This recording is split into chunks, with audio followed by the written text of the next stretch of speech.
Hey everybody, this is Josh with every damn Friday except for last Friday because I was on the road out west. That's the only one I've missed, Rich, for like two whole seasons. That's the only time I've missed, but Is this it, did we just change the name of the show on my first time on? like almost every damn Friday. Hey guys, this is my buddy. This is one of my new friends, Rich Henderson. How you doing, man? Man, I'm better than I deserve. How are you? Likewise. I know I'm better than I deserve. I'm You- ornery. You're pretty damn good. I'll give you that. Mm. I For those of you who don't know, I don't know how you couldn't know. Josh is a monster of a vocalist. We all know he's a guitar player and a songwriter and all those cool things and an artist, but I had the opportunity to sit in on some of the sessions for a record we're making with him right now. And I've been in a lot of sessions over the years. I've not quite seen people or really anyone pull off vocal takes the way that Josh does. So very cool, very cool. Well, a lot of it has to do with we didn't really know each other that well. We jump into this thing, and I'm singing these quieter songs, and then Brett would be like, it'd be cool if you kind of like went up there or something. I was like, okay, yeah, I could do that. And so we were getting to know each other while the record button was on. That's right. Which Well, hey, this isn't about me, Rich. What are we doing? well, that's a part of my, that's a part of my thing too that I feel like a lot of people don't know enough about. So maybe we're breaking some ground for some people who aren't aware Well, of the studious side of things. well, and here's the other thing too. It's like we are friends now, but That's right. I don't know shit about you, Rich Yeah. Henderson.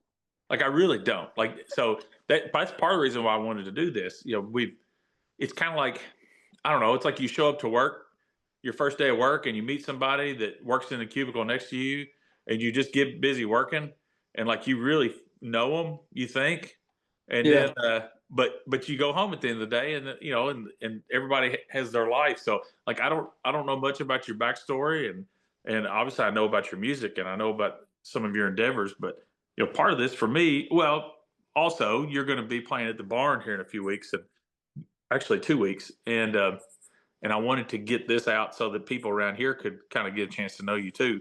But but we don't have to go like you were born on a cold day and whatever. But it's like I know you were a veteran, Yeah. and I think that shapes a lot of what you do. Uh, Yeah. at least like the way you write and kind of like where you're coming from. I know you deal with a lot of stuff, and you're real honest and candid with people on stage about uh, about dealing with your demons and all that kind of stuff, and and your mental health and all those things, which I think is I don't know. We can talk about authenticity, um, but there's a whole lot of people who are performers and are putting on shows, and then there are people who are artists and who are at the very least are being honest with the audience, and I think nobody could ever accuse you of not being honest. So That, give that's us right. the nickel tour. Like give me the Rich Henderson story. Well, like you mentioned, I'm a veteran of the Marine Corps, and that it definitely. I'm not the dude who runs around in flag patch hats and those sorts of things. If that's your thing, that's cool. I've been out for a long time. I got out of the Marine Corps in 2012, and I kind of tried to put it behind me the best I could and continue to pursue things that move me in a way that I don't feel like it's necessarily the coolest thing I've ever done. I'm definitely very proud to have served our nation, especially in the United States Marine Corps. There's lots of lore that just goes along with that association as it It's stands. definitely a fraternity. Yeah, it's a pretty major brand in our historical experience as a nation. But I'm a pretty regular dude. I grew up really poor here in the South, North Alabama, a place called Winston County. Coleman is the city that I live in now, and where my granny lived when I grew up. And So for my Brett County folks, you notice he explained where he was from first by the county, which is important. It's the first indication of Southern and that's right. rural. But the second thing, we all go to the Gulf Coast for spring break, fall break, all those things. So That's right. everybody knows where Coleman is because we passed Coleman on our That's way right. to the Gulf. So carry on. Yeah. They know where you're from. And you can tell how old somebody is by how many exits they think that we have, because we got 3 full blown now, 4 really. Big time. But for the longest time, it was, you had 308 that was really the Coleman exit. Uh, but yeah, I'm from the deep South, very rural, very poor upbringing. I went to a 1A school, graduated with a very few number of kids in my class. And whenever I say that, people are like, "Oh, me too. We had 280." I'm like, "No, we had 23." It was very small. Hope you're in the top 10%. No, sir. I barely made it out of there. No, that's a terrible joke. That's a joke. My teachers, I actually see them from time to time when I go to my son's football games, and they're all proud of kind of me surviving this long. I think is the Well, real well, honest. so you mentioned something, and it's a small town trope. Um, you were well, you were talking about the Marines, but you were like that. You weren't defined by that thing. You're not tripping over something that's behind you. Mhm. I think I remember whenever I left and said I was going to do. I went into agriculture and I became a teacher and that kind of stuff. And some of the people who were big, supporters of me were like, "Oh, you're going to be a teacher," and I was like, "Well, yeah, that's honorable." They're like, "Yeah, yeah, yeah, that's fine." But they're like, "You're not going to do something with music or art," and I was like, I'll piddle with that. But but for so many people back home, that thing that they did in high school, or it defined them. And in my hometown, we won the state championship in basketball when I was a freshman, Yeah, and I wasn't on the varsity. I I was just a practice peon. for Uh, sure. but for those guys, and for some of them in particular, that's the greatest thing that ever happened to them. Yeah, and And it can become kind of haunting a little bit. well, it's like they can't escape it. And for me, and I've always tell people, like I love those guys, and they were really nice to me. Uh, but I'm so glad that I was not on that team, and I didn't get the ring, and I didn't do the thing, because it kind of drove me like that's not going to be the best thing that ever happens to me. And then Yeah, it kind of every step along the way, it's like, no, my life is going to get better every year. I'm never going to go, those were the good old days. Like that was when everything was going great for me. No, it's like if I can't do it better every year, I'm not interested in doing it.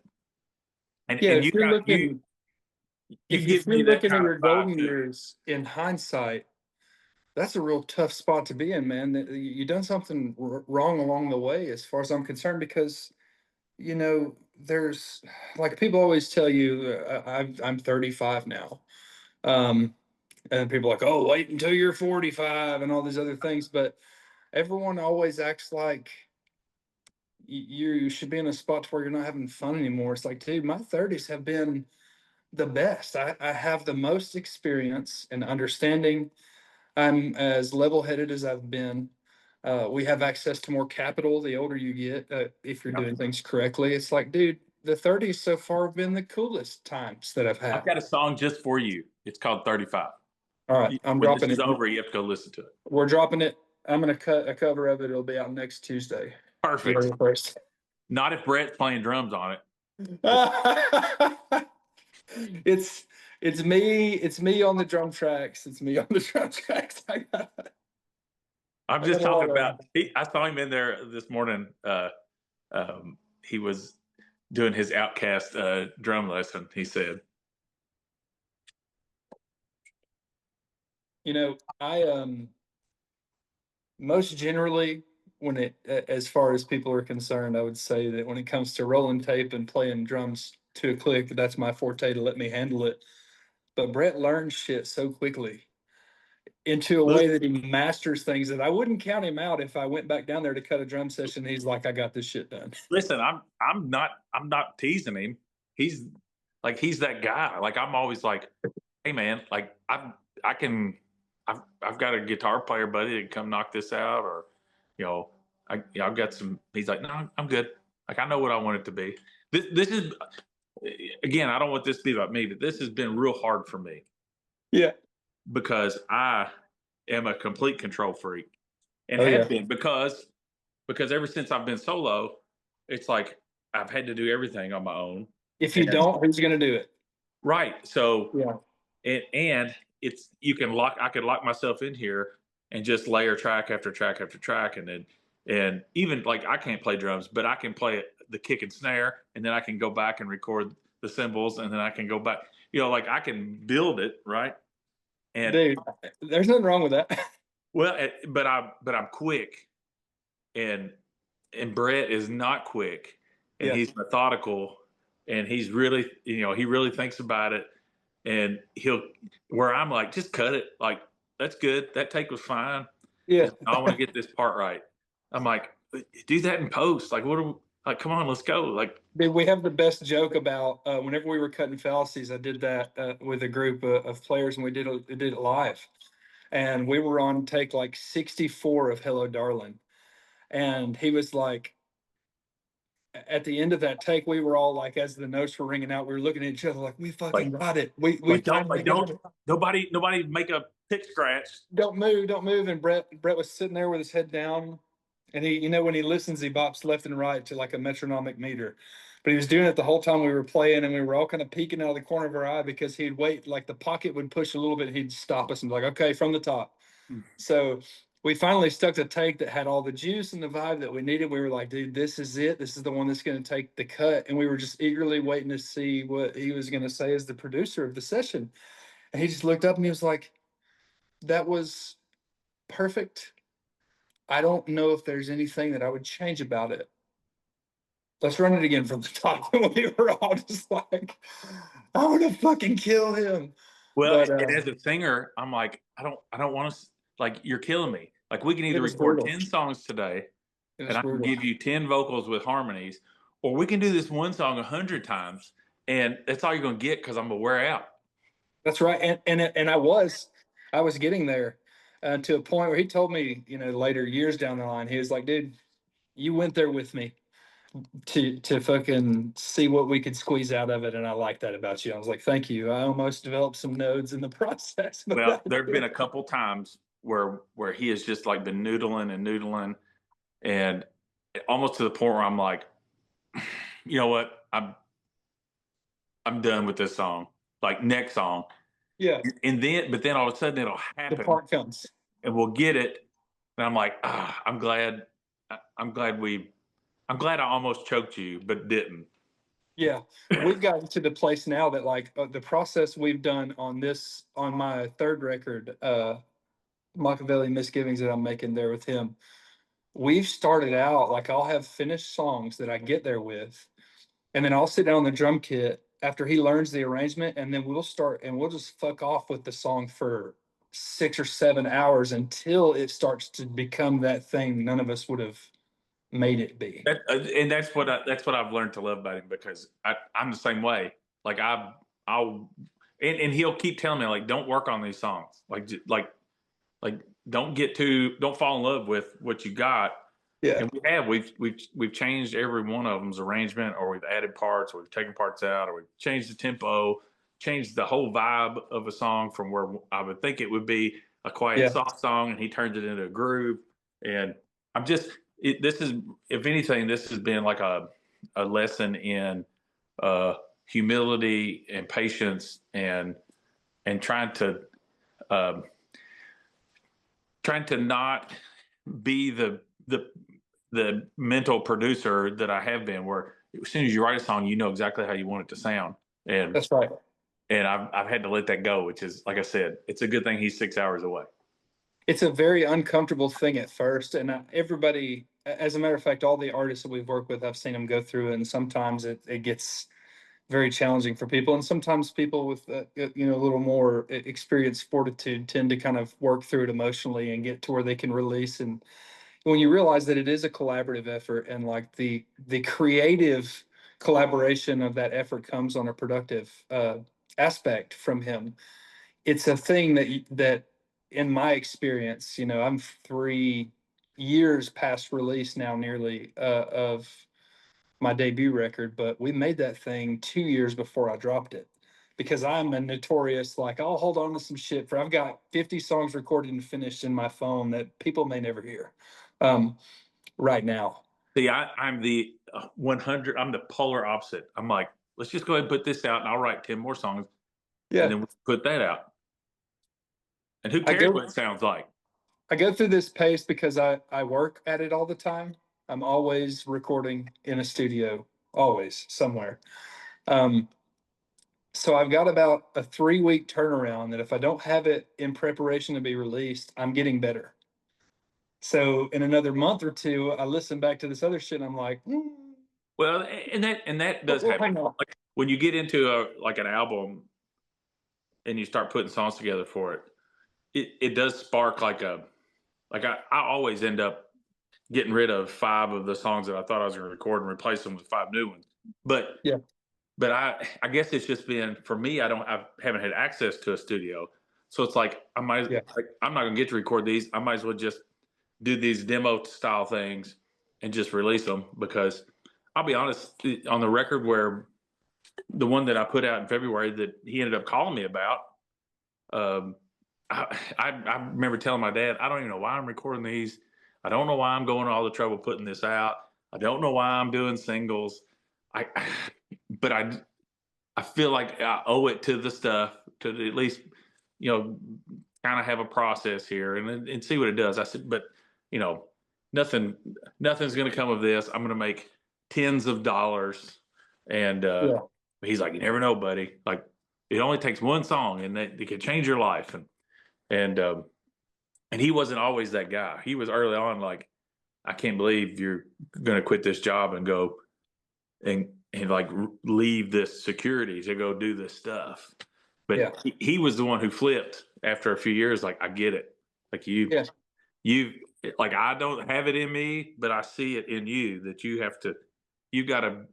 It's a constant journey, and yeah. that's It's one of why. those things as a parent, it's terrifying. Oh my God! Like he had to let go because um, he thought I had it all figured out and I was safe, and then here I was trying to upend everything. But but that's ultimately why I said yes to what you all were doing because I spent an hour and a half trying to talk Brett out of it.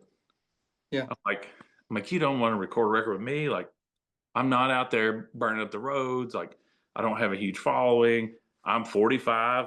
Like, he and I are about the same age. I'm basically washed up from what I had done in the past. And he's like, I don't care if I can't make my money back. That's on me. Like, I just want to do good yeah. records. So tell me, tell me how this came about for you all because we haven't mentioned this, but Ritch is a co-founder of Alabama Sound Company, which is our record label. Well, he's a Alabama Sound Company. There's a couple different designations to make. So Alabama Sound Company, the label Brett is the founder of. Okay. Um, and then I work in capacity with him in that space pretty much anywhere I'm needed. It's generally a lot of the paperwork side of things. I would be considered the senior business director of that company. And then we have a distribution company, which I won't go through all of our who we're signed to, who we work with, because I don't necessitate any of that for validation. It's my Yes. company and Brett's company. Right. But we distribute through a major, and that's a thing that we work in a capacity of partners um, there as well. But it came about just kind of out of necessity. I met Brett on the road. I was opening a couple shows for Alex Williams in fucking 2018 or some shit.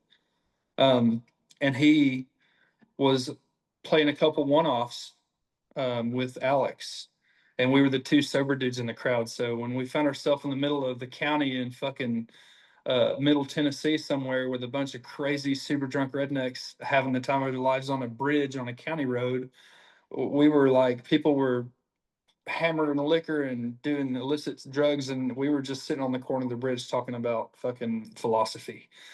And the first night after I got off stage, he was standing there at a side stage, and of course I knew who he was. I'd seen him with Whitey Morgan at the Ryman. I'd seen him with Whitey Morgan at Sidetracks in Huntsville. Over the years, I ran into him a couple different times, but as you know, I'm not the type of dude to like hover around people, especially not folks that are somebody. I generally tend to get the hell away from them and give them their space. And Yeah, it's like we were at a festival this weekend, and there was a lot of that going on, dude, and I'm kind of like, I don't listen. Get you like, there's some people I should have got my picture with over the years yeah, that I was just like, I'm not going to bother that person.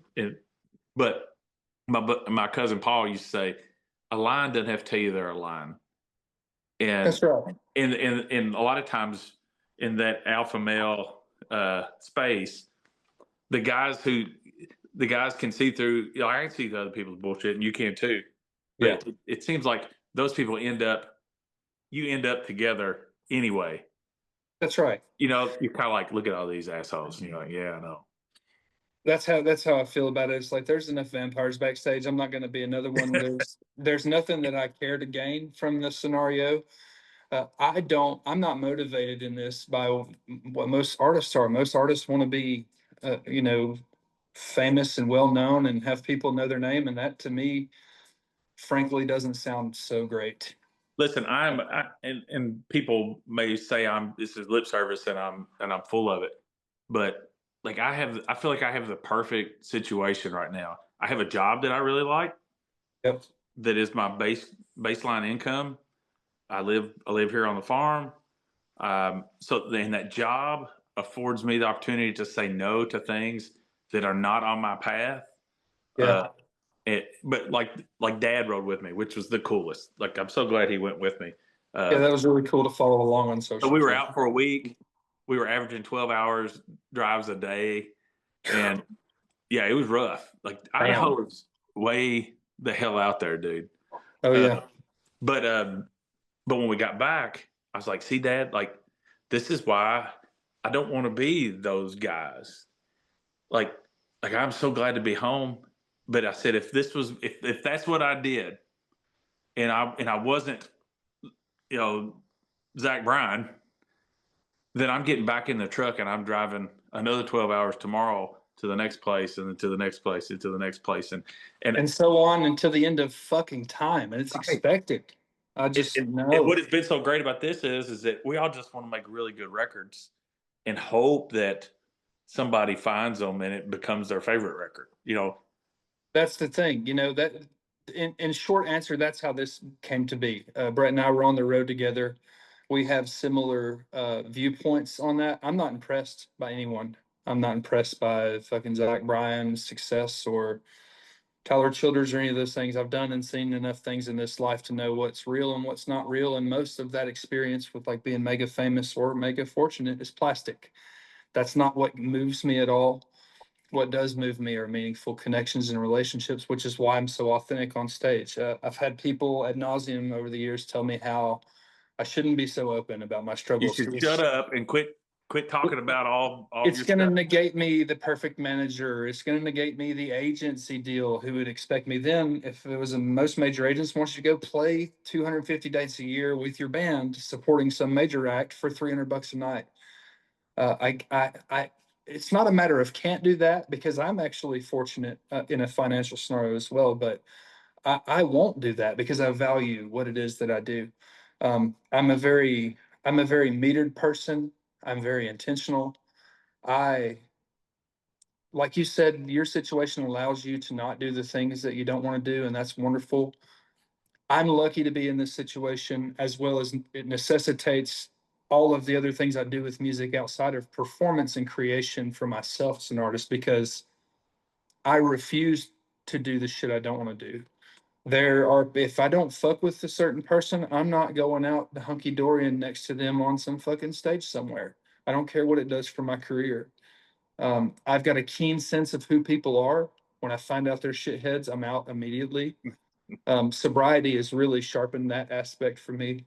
And being like-minded in an accord, uh, right here in Alabama, grew up the same way. Poor kids who were embarrassed of it, frankly.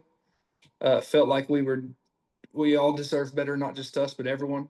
Nobody really deserves to be poor, regardless of how you feel about that. If you don't like when I say I that, had a friend. I had a friend tell me one time when I was touring full time.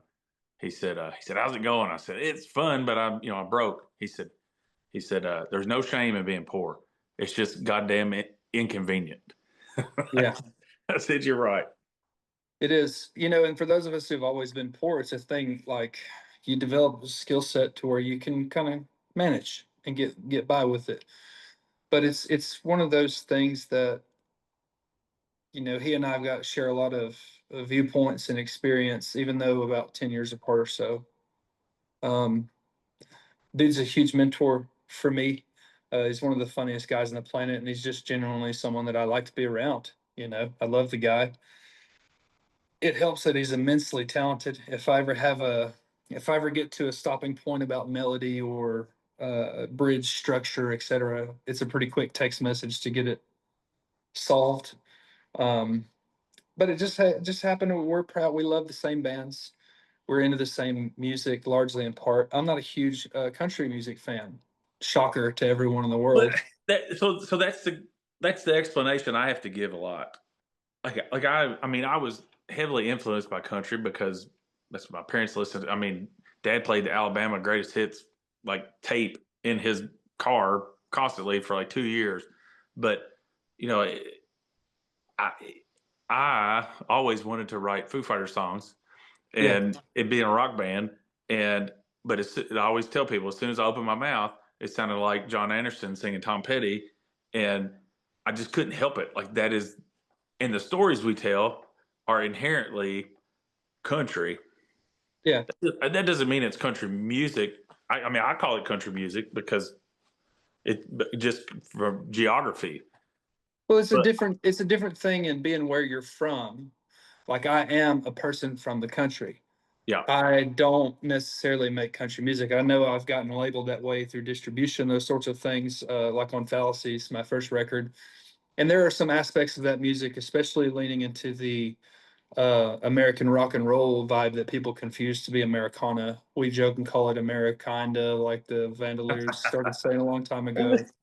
But it's, like when everyone else was banging the fucking Luke Combs songs on the radio when he first popped out, and this is no shade to Luke Combs, I'm sure he's a sweet guy. yeah, I was listening to fucking Whiskey Town records because they're cool. They're yeah. they're cool and they're fresh, and I love the Dexatines here from my home state. Drive By Truckers, obviously Isbel. I wasn't into that other shit, and I don't know if it's just a part of me is a bit rebellious because I did grow up poor, and maybe I felt like we didn't get a fair shake from the surrounding area. We didn't have the things everyone else got to have, so that gave me a little bit of. I was a little disenfranchised with some of that. The kids that could afford the Carhartt jackets didn't ever let me fucking play ball with the rest of the team. So I was kind of pissy about that whole vibe for a while, and now it's cool. For a while, the scene popped up, but now it's those same fucking kids that are putting on makeup and pretending that they're a part of this thing that we built for the Yeah. last 10 years on the road. So it's like, I always feel like I've been about 5 years ahead. Like I did rock and country with a fiddle uh, early on with my old band Floored when we were in Bowling Green and that whole scene. And then as we started winding down, like that started kind of happening again with in modern country. And then with Jericho Woods, we were kind of doing '90s country-ish stuff, and but we were still like 3 or 4 years ahead of that. I don't know. You know I love pop music, like to the me point, too. but to the point of I love pop. I love what makes a great pop song work, but then I still seek out like weird music for inspiration. Yeah. Like how can I have that weird thing going on, but have that melody that is just like Beatles esque, And of course, all that stuff was super weird too. I don't know.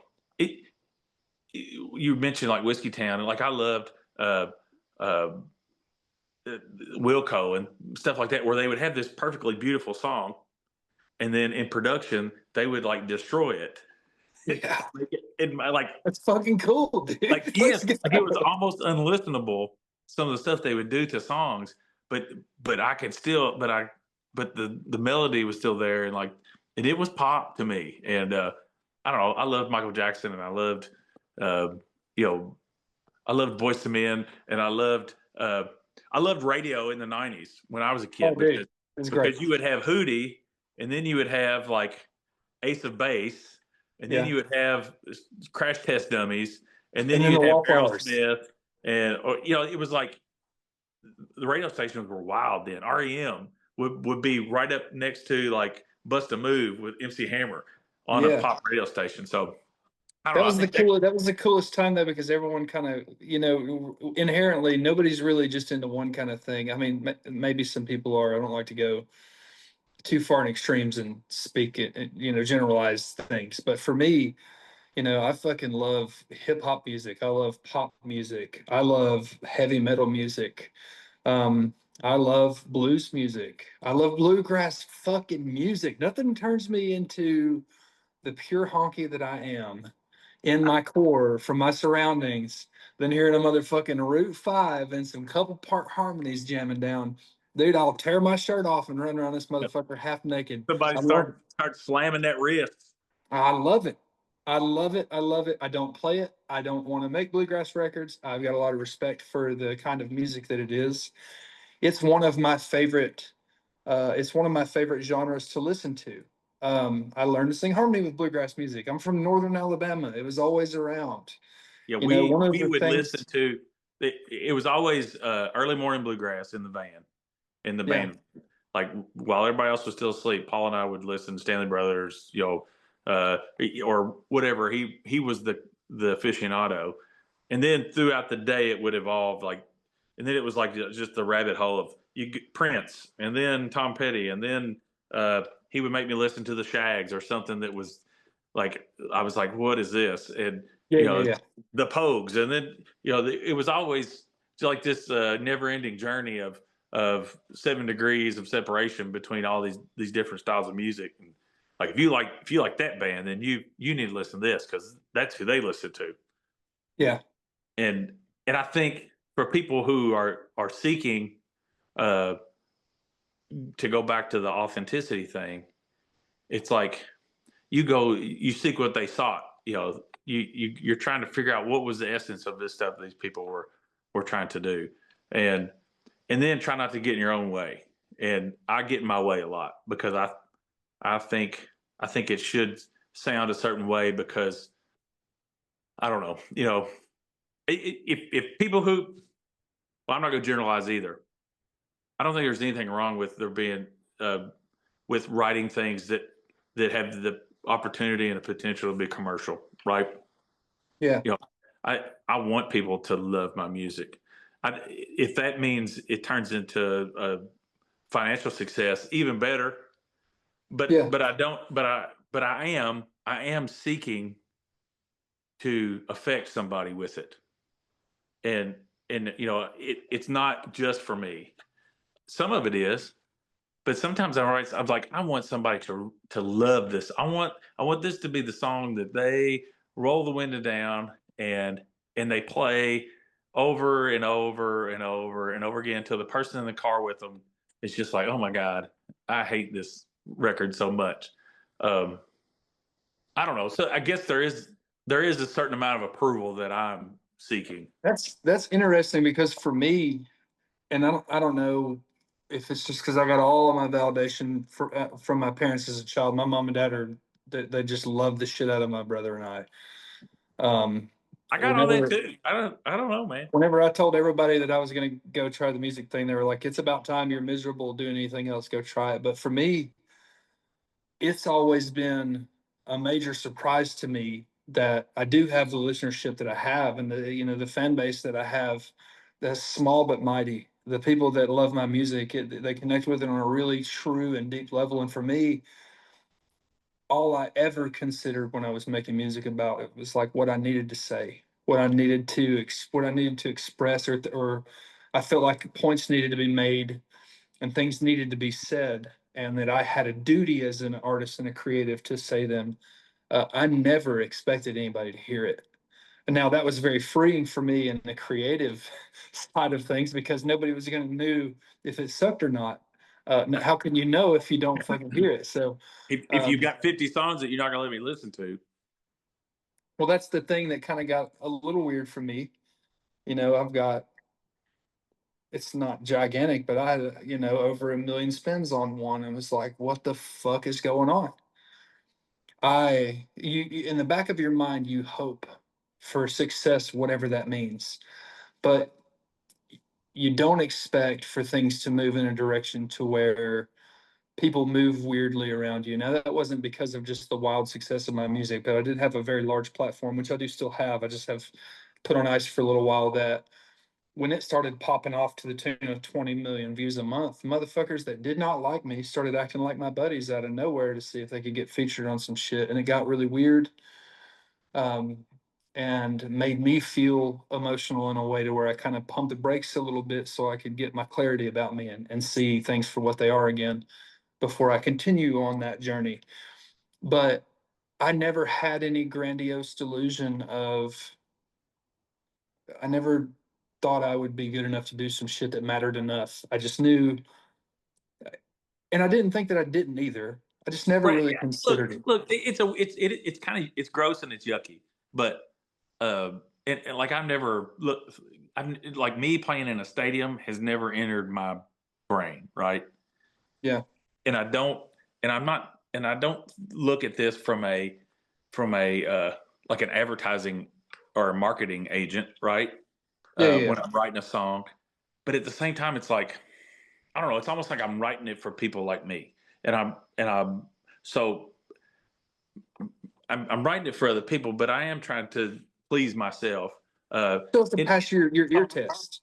yeah, yeah, but it's like I feel like there's people out there in my like maybe it's the people who are uh in our demographic that we feel like are don't fit into a lot of the other things. Yeah, those are the people that I'm really hoping are like, yep, this guy this guy's speaking to me, and then I want to find them and I want to share it. You know.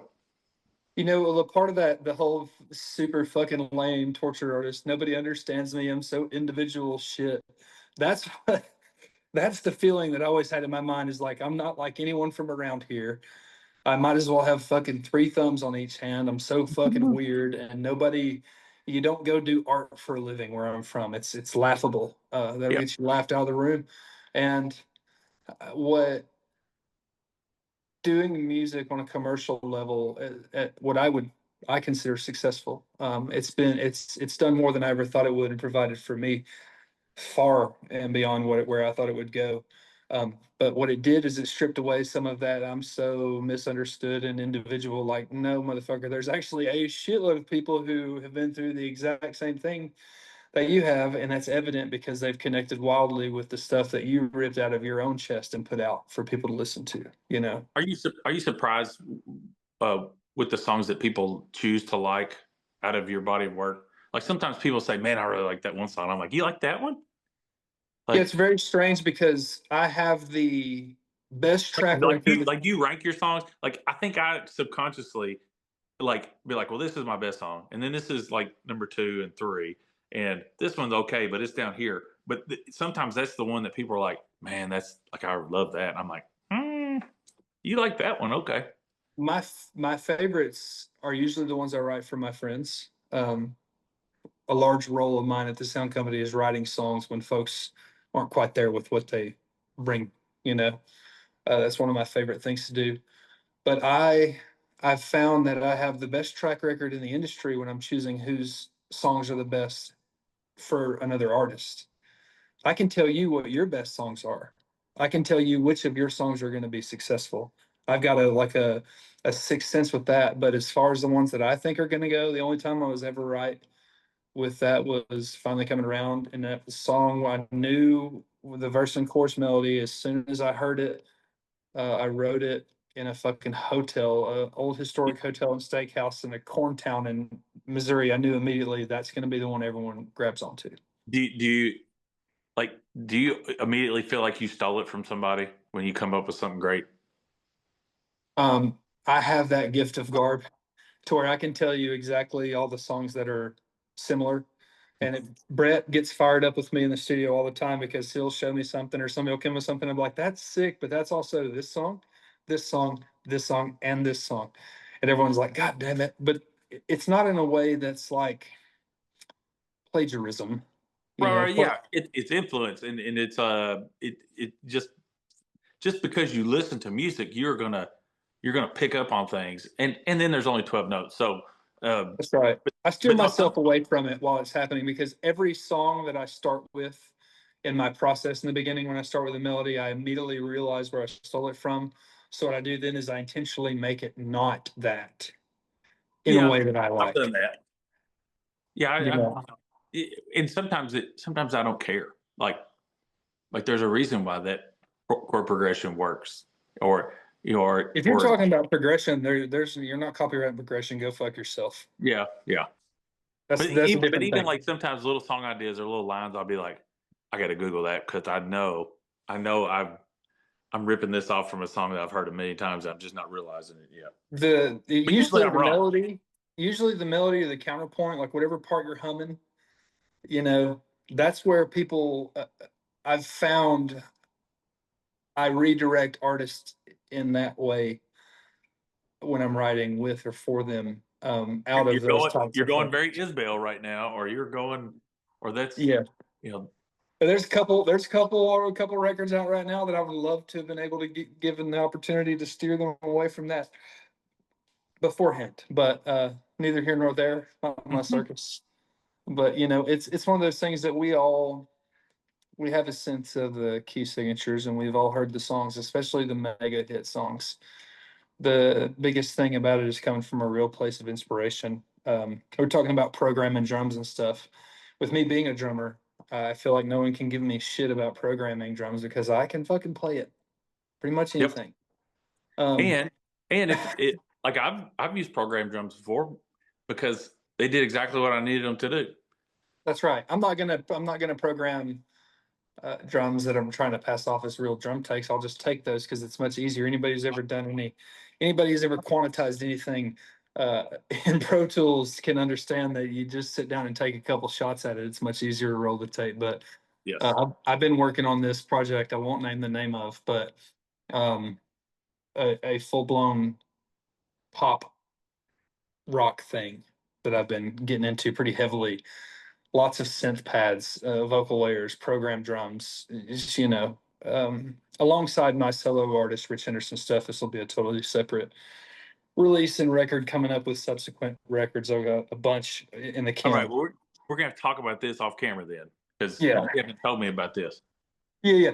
It's a thing that I had the inspiration for after I finished Alive in Alabama. I was telling the band that I had at the time, like I'm writing all these fucking super mega pop vocal melodies and choruses, and I really want to go down this hole because I love that music.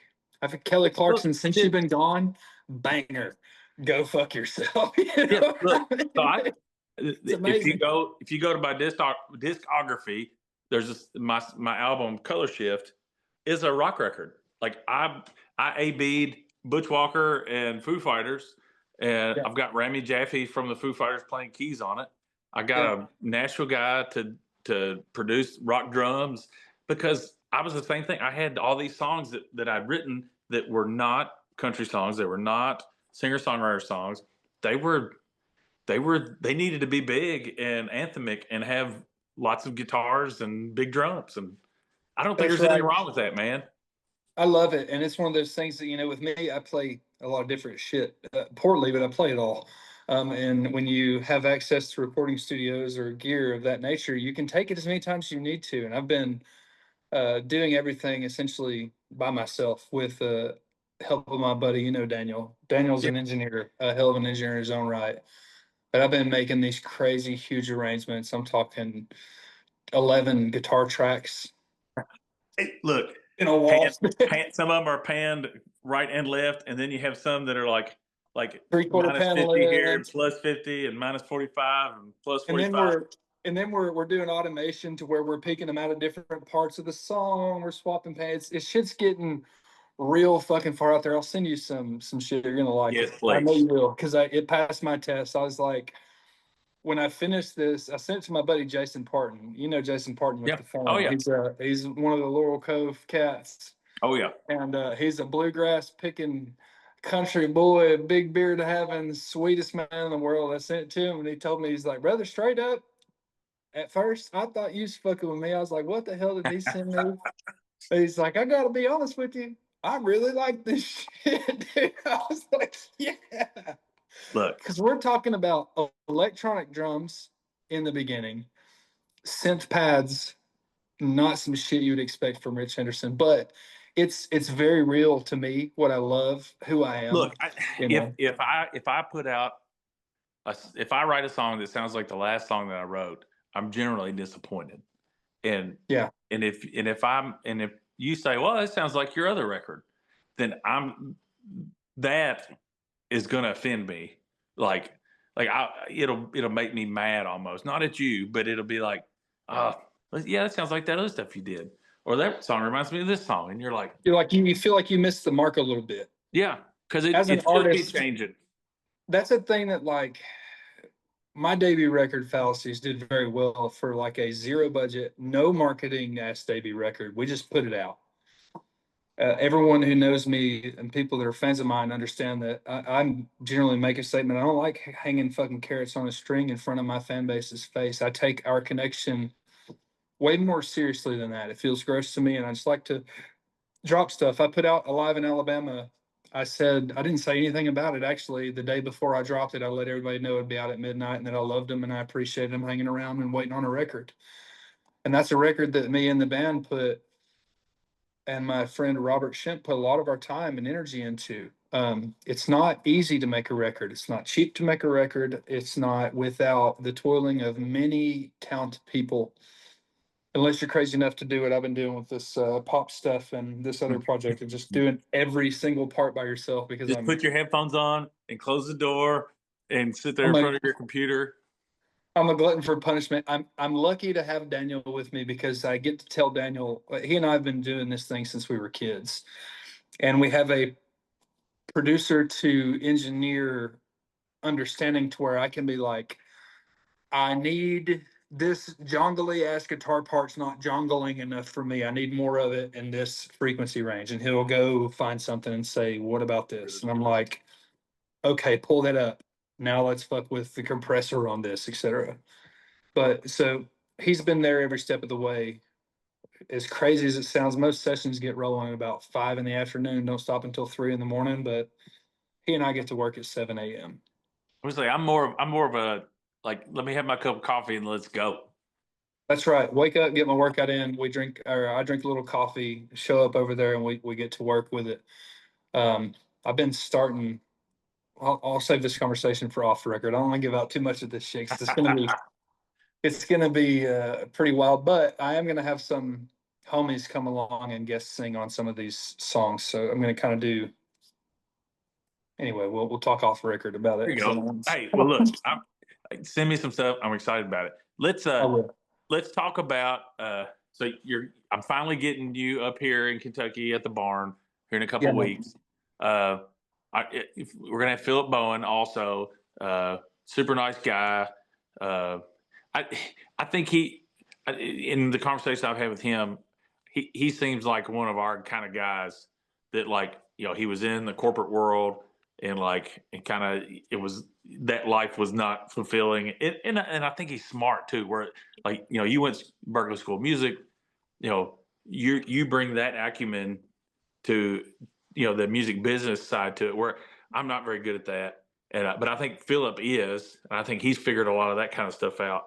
Um, but I'm excited about that night. I think folks around here are going to get a really cool night of music. Are you doing a 3-piece that night? Yeah. The boys, um, and then Lance Rogers, who is doing a cool thing in his own right, where he's trying to help get artists over to the UK, which I think is neat. So fucking cool, dude. So bravo, Mr. Rogers. Good on you, dog. Yeah, Very, very cool thing. Very because selfless thing, by the way. Oh yeah, because he could be raising money and just sending himself. But Yeah. he's taking people who've never been before, and he was who hooked me up with the lady over there who helped me get my first gigs, and so he's a friend, and I was happy to have him here at the barn. Uh, I'm excited for y'all to come because everybody who plays here is like, this is one of the coolest gigs I've ever played. Uh, it's taken a while, but I finally trained is not the word because that doesn't give them enough credit. But it's generally the same crowd of people Yeah. who come to every show because small place. We'll get people who will travel a little bit, but for the most part, 75% of them are people who come every time. In the first couple shows, they were like, I don't know these songs. Like I've never heard any of this stuff before. And I'm like, but are they good? Like, do you like them? Like, yeah, they're fantastic. I just, I listen to the radio, and this isn't what I'm used to. I'm like, well, just go sit and listen. Go buy their album. Buy some T-shirts. Like, I promise you, if I bring them here, they're the best at It's what they worth do. it. And Yeah. and over the last 2 or 3 years, it's turned into, you know, they trust me, and like we had the Wilder Blue here a couple years ago. Uh, on Oaks Day, which is a big deal in Kentucky. It's the day before the Derby, and by the end of that summer, they were opening for Luke Combs on stadium, shows, Yeah. and I don't know. People just now they come kind of like not in the shut the fuck up style of Duke's Indy, Yeah. but we don't have to declare that to them, but they do It's a kind of come curated like, space, man. And that's the venues like yours that are curated spaces are so important to the authentic part of our industry. And listen, the industry's split now. You got joints popping off on TikTok and blowing up. And I'm not hating on it. TikTok's a platform I've used to further myself and the yeah, careers of my friends. yeah. But our industry is in a period of tumult to where like things are kind of trying to fall apart a little bit if you're not signed to some major shit. For the Hmm. independent folks that's struggling, and really to have those spaces across the nation that do have a curated audience to the way that like they may not be aware of you, but they'll give you a chance. Yeah. That has been a thing that's going to keep this industry alive when basically the big corporate conglomerates are just running it into the fucking ground for a little bit of profit. I mean, Dukes, I mentioned them. I mean, they're closing, you know? They're gone.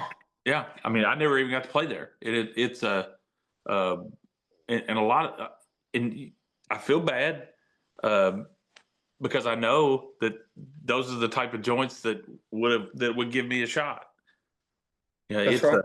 It's a, I don't know, but I think if we can kind of weather this thing, like, I don't know, it always finds a way, right?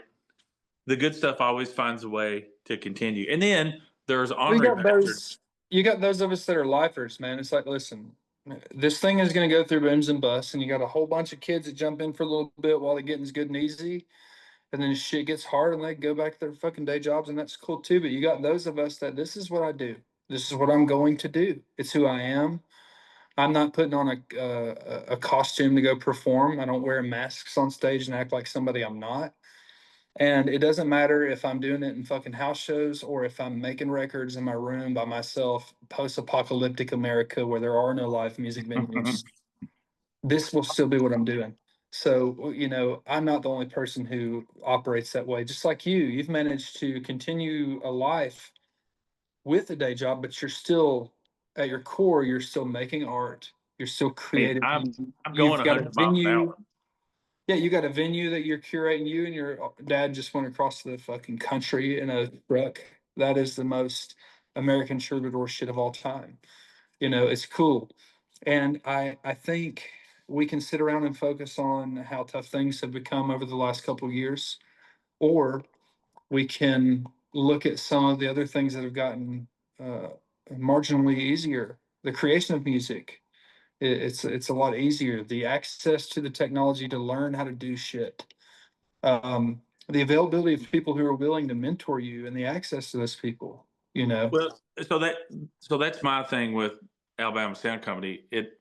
Like Kentucky has so many artists, but I don't live in Lexington where a lot of that happens. I'm 2.5 hours away. Louisville is super weird and are real picky about who they let into that scene. So like I've never had a scene, even though I'm friends with all these people, right? But Yeah. I was never the guy that that pulled along on a tour or whatever. And for me, this is an opportunity, which is weird. Like I'm having success in England, and I'm signed to a label in Alabama uh, Yeah. as a Kentuckian.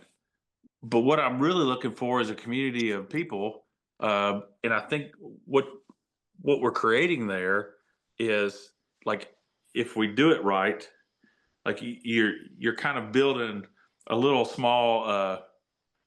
It's like an offensive line, you know that That's right.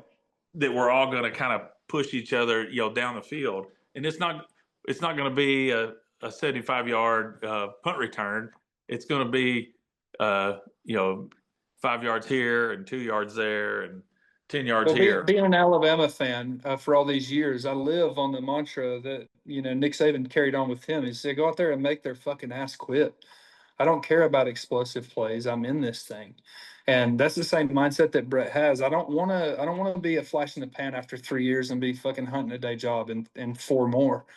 I Yeah. want to build a network of relationships with people that I fucking like, so I can grow to care about them. One of the things I like the most about the bunch that we're working with right now is that everyone has a "Hey, what can I do to help" mentality. Everyone wants to see everyone else be successful in a way that we hoped. And I feel like I can speak for Brett on this. It was his intention to have a space to where we could all get together and be collaborative and record on songs with each other and shit, and not just be so. You always see, oh, the label mate thing or whatever, but it's like I like everybody. I like everybody we got. I Y'all didn't are like you. all. I wouldn't bring you to my house. That's right. Come to play your fucking sick ass barn. And you You better bring know, Brett with you. I am doing my very best. He is, yeah, as you know, in the midst of 6 projects right now currently. Well, listen, if it keeps him from working on my project, then leave him at home. I told him I want a single by October. He said, "Oh yeah, yeah, yeah, we can do that." Yeah, Hmm. I don't think that's unreasonable ask at all. One of the things that I can say about the shit that you have in the can right now, dude, is people are not ready.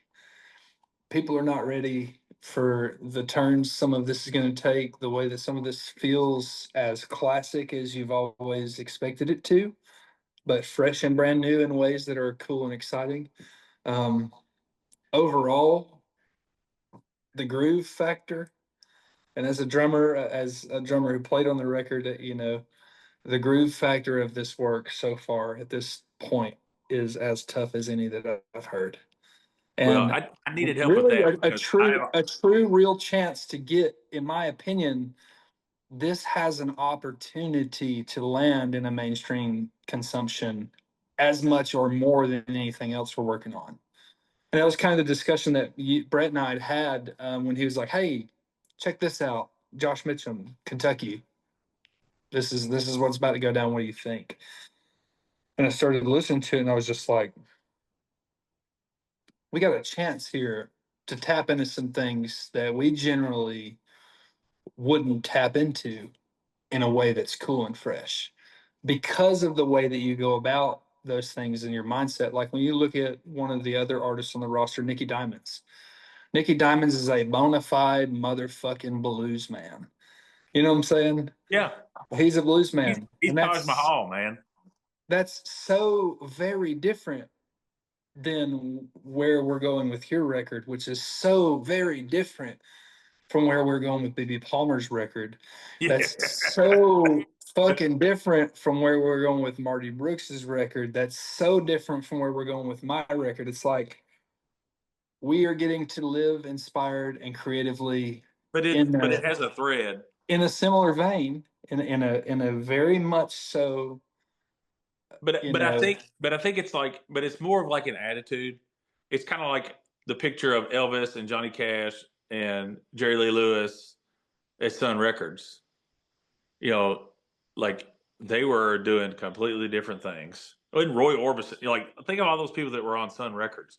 Like they were all Yeah. doing 100% different things, but it was like the attitude was the same. And I think that's the thread. The sensibility is the same. The like you said, the opinion of the industry is the same. The approach to the work is the same. So I like to me, if that's we need to come whatever genre that is what we are. One of the major things that Brett does so effectively, and it's in a way that a lot of time artists think would be counterintuitive to allowing their true self to come through because of some of the arrangement decisions and things that he does outside the box in the way that like an artist wouldn't consider to do it. The thing that makes everything so radically different, because a lot of these records have the same common denominators. You have the artists, you have Brett and I, largely Yep. in part. Most of these records are just he and I doing a bunch of different fucking parts and working ourselves to death. But it's the fact that each artist's individual identity pokes through so front and center of the record. And that was Brett's That's the intention. fight. That's the fight we have because I'll call him and be like, uh, I can do like six more harmony parts here at home and send them to you if you want me to. And I can do some layered guitars. He's like, why? He's like, I'm trying to talk he said, I'm trying to convince myself, uh, uh, he said, I just want to leave it the way it is right now. Like, I don't even want to put anything on it. I'm like, like he's like, it's great the way it is. I'm only going to add the things that make it better and don't get in the way. Like you're trying to cover it up and like you're thinking you don't like the way your voice sounds or whatever. He's like, I'm just telling you, don't listen to it for 2 weeks and leave Right. me alone. He's a I make the joke with him all the time that he's more so than a producer, he's the great reducer. You know, that reductive quality that he has about letting what's special about it be what's special about it instead of fighting the urge to do the same thing every other swinging dick with a recording studio does. Yeah, And I that's know. cut 94 fucking different instruments and peek them in there to where they're just texture, man. Come And on, now string parts. Let's go. and I make fun of that while I'm literally in the process of doing that in a pop record I'm making But for myself by myself, but but still. he's right. But he's right. Dude, Like on certain styles of music, that's what you need. And the yeah. songs that I've presented need to they need to live on their own and they just need the colors they need and that's why I needed somebody um and it like I've said before, it's hard. Like I really just want to be like I could have already put this record out by now. Yeah. It could have been loud and jangly and but but it would have probably already been forgotten. It's It one would of those things too, though, that when it gets to the end of his process, this is one thing that like ego be damned, artistic intention be damned. When the man finishes the project that he finishes, nobody else can make a record like that. No one that I've seen. And there's going to be lots of people out there that see this, if they see it, and probably get a little egotistical about that. First of all, I'm not objective. I'm a company man, and I love him to death. I see him. I know who he is. I know what he's capable of. I know the fact that he's a better guitar player than the guitar players in the scene. I know that he plays keys as good as anyone does. I won't give him that accolade on drums yet. He's working on it, but he plays all the instruments. He does all of the other things. He's an engineer in his own right. He's a better songwriter than everyone in our scene, and nobody fucking knows it because he doesn't have an ego and doesn't want to put any of his songs out unless one of his artists needs a song, and he'll give him a fucking song that I get pissed off. I'm like, bitch, I've been trying to record that for 6 years. What are we doing? You know? But it's one of those things that I couldn't make a Brett Roberts record. I couldn't do it. I don't have that. You couldn't do it. I've never met no. anyone who could do it in a way that it's like, that's why it's been important for me to get my friends there and to take a moment to see what he sees in the people that he sees the things in. I pride myself in my track record of knowing what's really good. I helped to blow the scene up on TikTok a couple years ago by knowing what was good and showing it to people who didn't know. That was kind of a thing I did very well there for a really long time. Well, And and you're still doing it. and I was I'm one of still those doing assholes that said, "Can you put a couple of my songs on your playlist? Because it's a really good playlist." it. But no mean to shameless plug the playlist, but y'all alternative AF, it fucking slams if you want to hear Look, good it bangers. look, it's as soon as I found it, like I just listened to it all the time, and uh because and there's nothing wrong with being a tastemaker, like and there's nothing wrong with accumulating that kind of credibility and leverage and power a little bit. I mean, I think it's important. I think it's important to us that you have that, right? Yeah, I think it can definitely help. I think one of the biggest things about being a tastemaker or whatever the kids call it these days, you don't become it, you are or you're not, you know. I've been ahead of the trends for quite some time. I've had a laughable moment to myself and I seen one of the chicks at the local high school football game wearing Vans, and it's like the same type of woman that used to rip on us kids for wearing Vans a decade ago when it was what the poor kids wore, but they were cool as hell. Um, and it's just the same kind of thing that I see in the scene, trends happen in and out, and it's one of those things that I didn't consider the responsibility enough.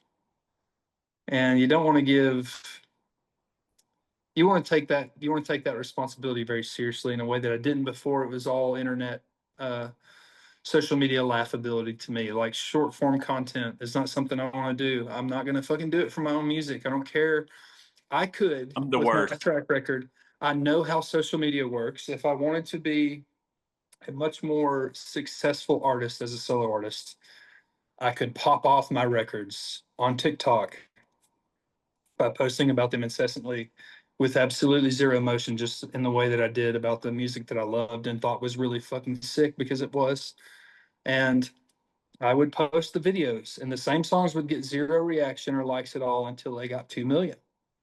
That's how the internet works. It's a lottery pool. And if you're willing to just do it relentlessly, you'll be fine. That's giving away, that's free hustle for all of you kids that are like, I want to be super famous and all I care about is emotional and financial validation. I don't care if my art sucks or if I'm not where I need to be at. I just want to get recognized. Then stop everything you're doing, take your shitty guitar and sing as loud and proud as you can, verse and a chorus to every song you can possibly learn. Here's the playbook. You want to know how to get famous? If you really need to do it, Monday, Wednesday, Friday, 4 videos a day. Okay. I'm giving you the hustle. Take your shitty acoustic guitar and the worst cover you can manage of every popular song that you like. Make it yours, put a spin on it if you want to, or don't. It doesn't fucking matter. And post it 3 times a day, every Monday, Wednesday, and Friday. Now that's going to accumulate to where you're posting 25 videos a day. It doesn't matter. You don't have to change your captions.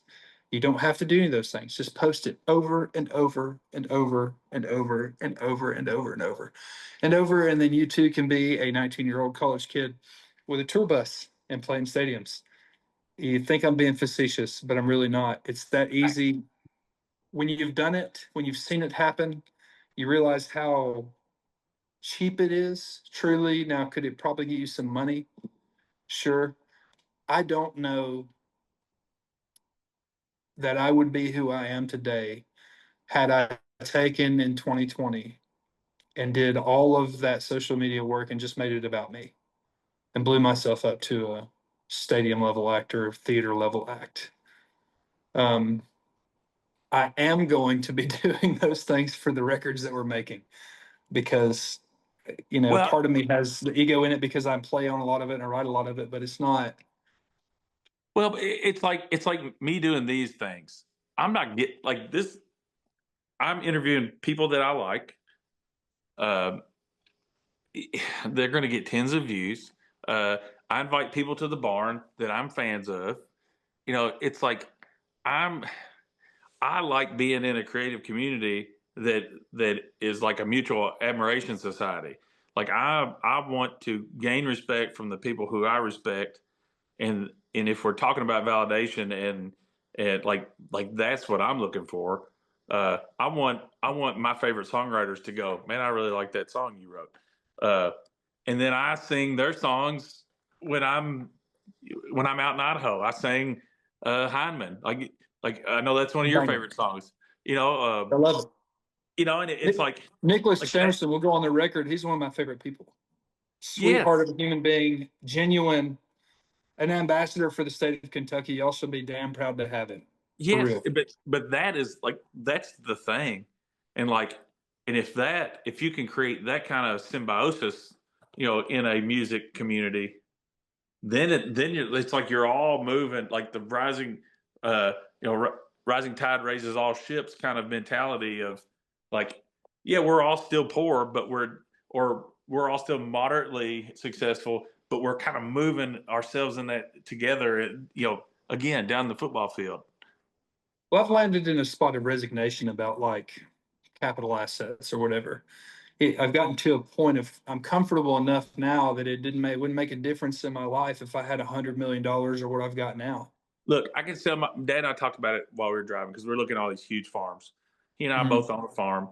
I could sell my farm for $1 million, Yep, got it and made. I would have $1 million and no Yep. farm. Yeah, I would. It, I don't know. Like that's the good thing about, like you said, you being 35, me being 45, having had ups and downs, and it's like I'm only out for like cool experiences now. Like like I don't want to do the thing that I did before. I don't want to go play the 3 hour bar gig anymore. We're old and ornery enough now to where we realize that actually the only thing in life that really matters, aside from your family and doing what they need you to do, is only doing the shit you want to do with the people you want to do. Brother, there's not a single stage you're going to get off of to where you don't feel like you need to go to the next bigger stage. It Yeah. never happens. You move the goalposts on yourself. It is an endless thing. I've had a bus gig. I've been a bus gig. I've played for a shit pot of people. I was in an outlaw country band years ago doing the thing that people don't even know about in this scene because this one predated, like, this is when Jinx was kind of getting his thing going on. And I don't talk about it because I don't fucking need to talk about it. But it comes down to this whole, we're old enough to know the phallic nature of this whole everlasting pursuit of success and validation. Brother, I'm not going to decide that, well, when I get this, I'll be happy or I'll feel accomplished when I get this. What I'm going to do is I'm going to create a situation for myself with the people that I care about that I can do every day for the rest of my life and it not get any bigger than it is right now and me still be happy about it when I'm 70 Listen, because you I'm can't as control anything happy. else. Look, I've missed some opportunities. I've blown like I had an opportunity to be the 250 day a year band, uh, out opening, for larger artists and doing fairs and festivals, all that stuff. But I just had our second baby, and the guys that I was playing with were my best friends. But I knew it was a bad idea for us to be on the road 300 days together. Um, all that to say, I if I had zigged when I should have zagged or whatever, if I hadn't made some of those decisions, I'm not sitting in England, a month ago, playing in some shitty bar with my wife and my 18-year-old there, or I'm not I was out going to where ask you, I was going to ask you, where's that second baby right now? she's a senior in high school. And that's what fucking really matters. Hear me? Yeah, I know. Like see, I What, know all that what now. are we all talking about here?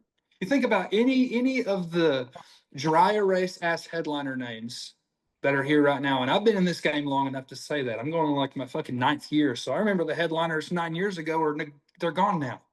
Yeah, They're playing the same fucking rooms that we're playing in, by the way. So we're still here. yeah. They're Well, here back down. like I told you Dude, the other day, it's a trap. It's a it feels like a trap, dude. it feels like a climb. What we're doing though, That's right. if like I hope I hope that a generation of kids that are just being born discover my music like they did John Prines when he was 75 years old. Let's look And back at an earlier moment of our discussion where we were talking about the coolest shit that ever happened to those cats at one state. when you were a freshman. We learned that we did not want to peak early from Yep. those cats. That doesn't change in the music industry. If I would have popped off when I first started going viral on Facebook, when year 2 of doing this shit, I might be fucking dead from overdose Oh, I would on have been some real divorced. shit. I would have You been know, divorced, and I'm there a wouldn't have been person a that, Jonah, who yeah, my and you youngest. wouldn't have been able to answer that question about your daughter's a senior in high school now. But it's Yeah, the thing to think about when it comes to this emotional validation of fame and fortune. We all abandon the fact that we want this shit to just happen overnight. I don't want this to happen overnight.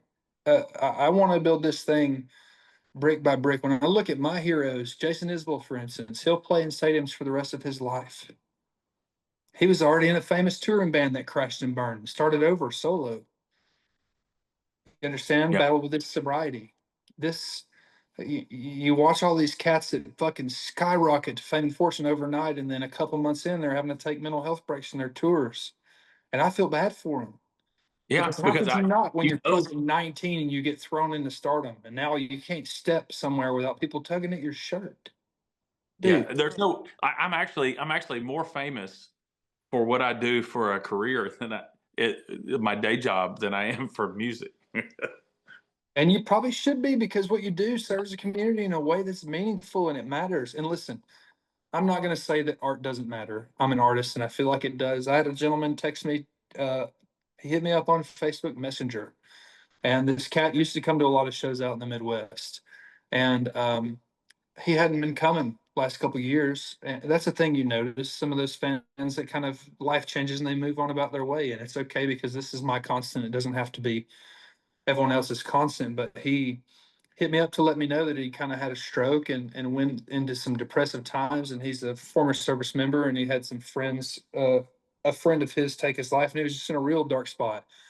And he let me know that, as cliche as it sounded, that he really did lean on my music in a way that helped him to get through it and helped him to feel like he could stand back up and should stand the fuck back up and do something positive going forward. And in a way, I told him that, I was sorry it happened to him, but I was really grateful that he took the time to tell me that because sometimes I feel like I'm shouting into the void and wasting all my fucking time and money.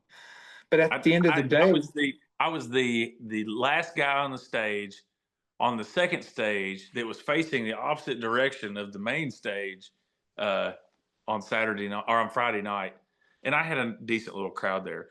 But it ultimately, I felt like like you're the guy who's playing when they turn the lights on, and as people are shuffling out. And but I got a message like 2 days ago. He just said, uh, I was there with my husband and my son, and we really enjoyed you. It was great, and just hope you made it home safe. They didn't have to do that. I'll never see that's those right. people again. The sound guys were you had us cracking up the whole time. They were like, kind of going back to don't talk so much. Uh, they were like, everything you were saying was killing us. Like, and that was fun because I know those guys get zero love and they get shit on Oh all yeah. day. And A my lot of time dad in our knew situation, it's really just you and the sound tech that's in it together. You sometimes. know Yeah, what I mean? my Yeah. dad, my dad was on first name basis with the beer girl.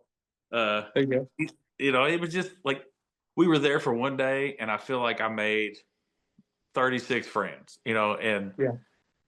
that was worth all the 12-hour a day driving that we did. And I played at a show in Laramie, Wyoming, for about 15 people 2 nights before that, trying to get my way out there where they passed the hat around, and I almost didn't even want to take it because I'm like, you all were going to be here anyway, like this, but again, there's 3 or 4 or 5 people there now that are friends, and I don't know, like that's it's not like I don't think you can have enough connections, enough relationships. Well, here's the thing too. When you talk about just exploding overnight, you miss the opportunity to make those connections. Like, brother, I'm here to tell you, there's not a place in the middle of this country that I'm going to break down and go without some shit because I've been there for years. Yeah. It's my family out there. And Kansas I City, can't Missouri. imagine. I can't Kansas imagine City, Missouri playing. is my family, dude. I'm not without. If I need something to eat, I got it. If I need a place to stay, I got it. I can't imagine being on stage all the time where everybody was 50 feet away from you. Like Listen, I know it's the I thing need you to right say. there. I know it's the thing to say, but my favorite rooms are 200 cap and below. And I've played big fucking stages. I've played for 80,000 people. It ain't after the first two rows, you can't see shit.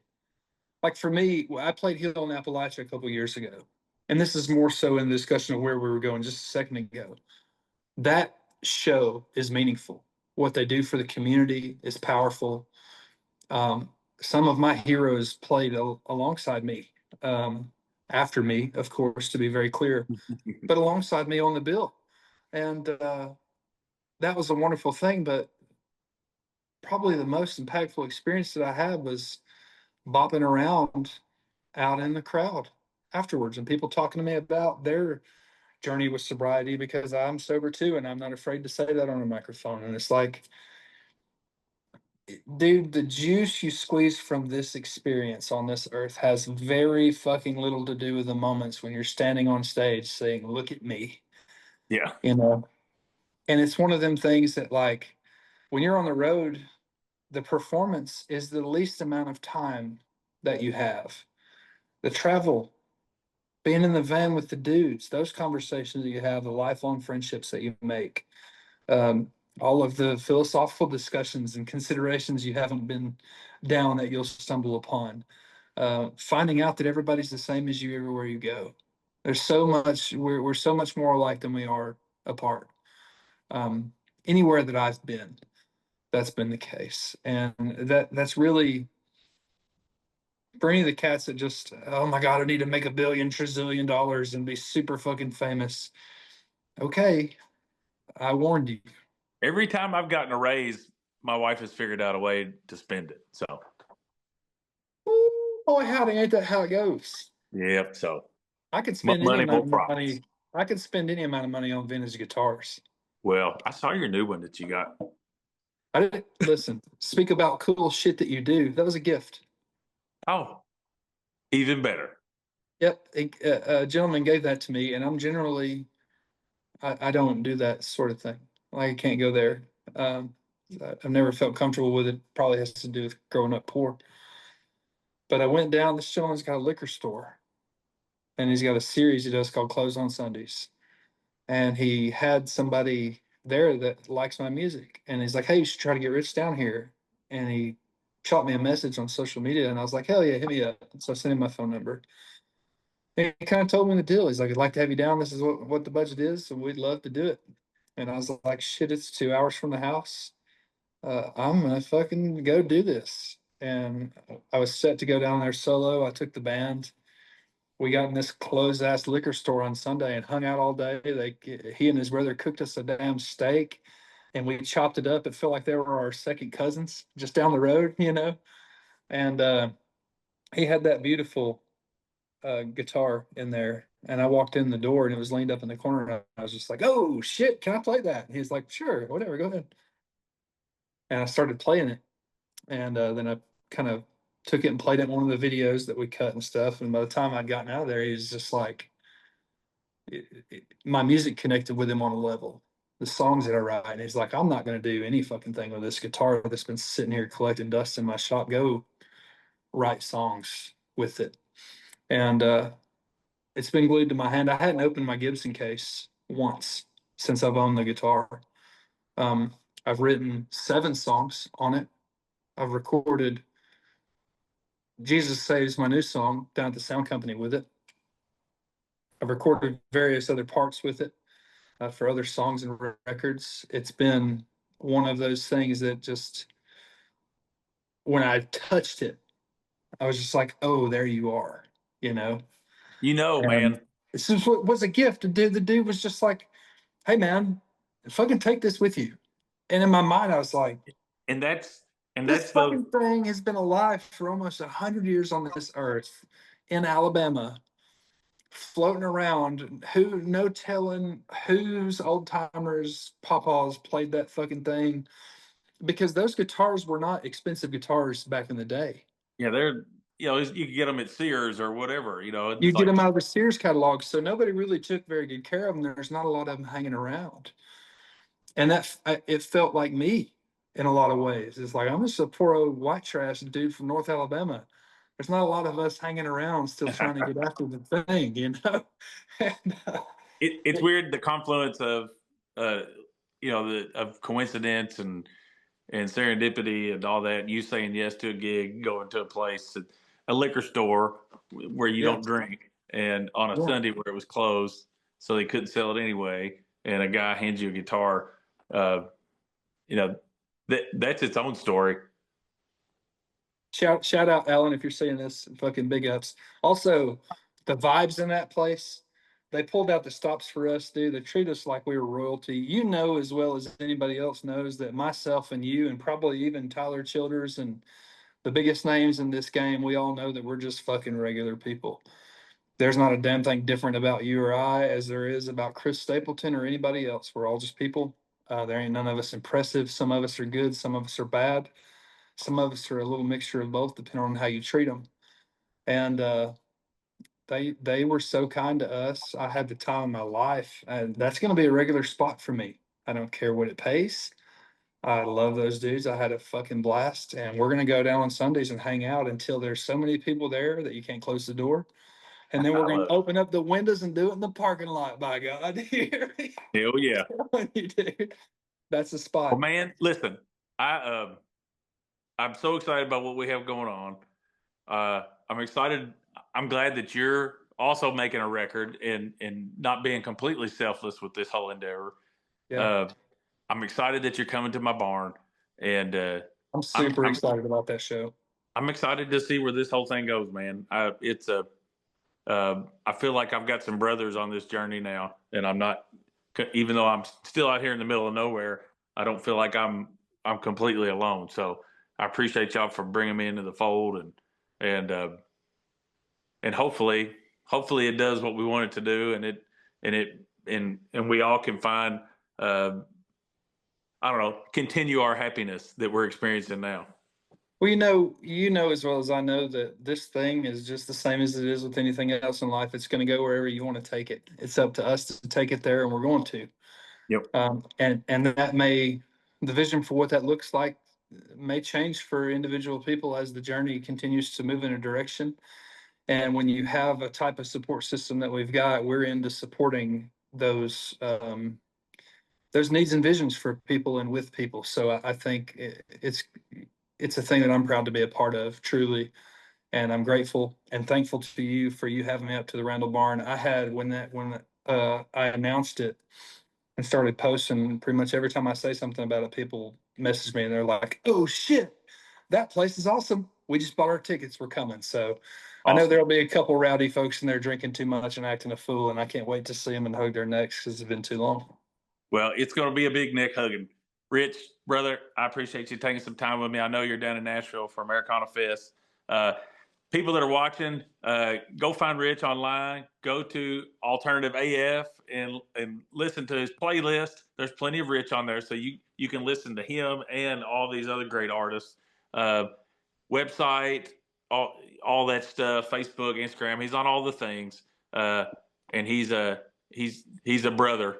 So if for no other reason but because I said so, go check out Rich and definitely get tickets. Come out to the Randall Barn here in a couple of weeks and let's have a good time here in Old Webster, Kentucky. Brother, I appreciate you. Yes, sir. Thank you. Thank you to everyone for watching another episode of Almost Every Damn Friday.